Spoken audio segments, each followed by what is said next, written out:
नमस्ते है सम्पूर्ण साथीहरुमा। म चाहिँ आज तोरी छर्न आएको हो। फेरि तोरी छर्न भनेर तोरी उक्लिरहेको देख्दा अचम्म मान्नु भएको होला। यो चाहिँ पछिल्लो चोटिको मनसुनले एकदमै बिगारिसकेको तोरी हो। यो केही हल्का एकदम पातलो टाइपले मात्रै उम्रेको छ। अब यो तोरी आउने अवस्था बिल्कुलै छैन। त्यसैले धेरै जना कृषकहरूले चाहिँ अब भनौं न केही समय अगाडि आफ्नो खेतमा पानी सुकिसकेपछि चाहिँ तोरी छरिसक्नु भएको छ। त्यसैले अब म पनि अब छर्ने तयारीमा हो। अब यसपालि अचानक आएको पछिल्लो चोटिको वर्षाले गर्दा धेरै कृषकहरूको धान बिगार्नुको साथै तोरीहरुमा पनि एकदम नराम्रो असर पार्यो।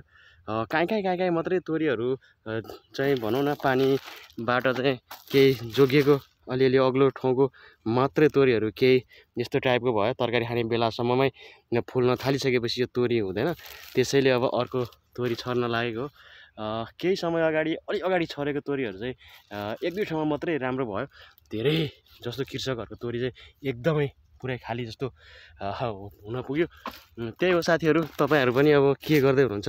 अब खेती किसानीको काममा जुटिरहनु भएको होला। यो सिजन हो, कतै तरकारी लगाउने सिजन छ, कतै चाहिँ अब भनौं न धान काट्ने पनि सायद मारामारै होला कतिपय तराईको फाँटहरुमा। त्यही हो साथीहरु, अब छोटो मिठो भिडियो यसो बनाइहाले। अब यो यस्तै छ हाम्रो अहिले परिस्थिति भन्दै यो छोटो मिठो भिडियोबाट चाहिँ छुट्टिन्छु। हस् त, बाई बाई।